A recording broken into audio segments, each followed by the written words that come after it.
All right, at the wrist, the radiocarpal joint, we're going to do radiocarpal joint play assessment. Patient should be supported at the edge of the table. You're going to want their radiocarpal joint off so you have room to provide some force. So you want to make sure her arm is all the way off. Palpation is very important, location of your mobe.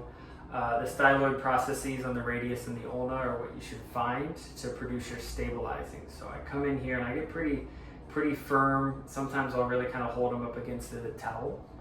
The next set of hands, or the moving arm, is going to be on the first row of carpals. So you're going to try to get them as close as you can. Get the wrists in neutral, a little bit of extension is more your open pack. So once you come in here, this in itself, just grabbing and pulling, would be radiocarpal distraction.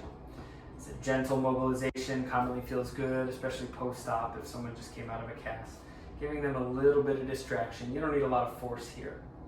But to produce the joint play from posterior to anterior, anterior to posterior, we recommend you get into a standing position. And again, the forearm, you'll hear me talk about a lot. Really making sure the forearm is in the proper direction of force. So for the radiocarpal joint, we can kind of assess or just see how distraction feels. But then for the joint play, you're going to want to maintain that distraction and drive.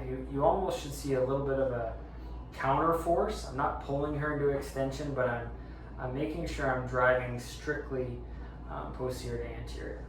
So my joint play would be trying to find R1 into R2, checking in with the patient. You feel okay with that? Good. Now anterior I can do from the same position, so I can pull anterior to posterior. If you ever needed to, patient, can you supinate, please? If you ever needed to, you can go here, but you already inherently see the challenge of the position. This might be what you need to do post-operatively, but more often than not will be here in pronation, distracting and driving anterior to posterior to produce that joint play assessment this way.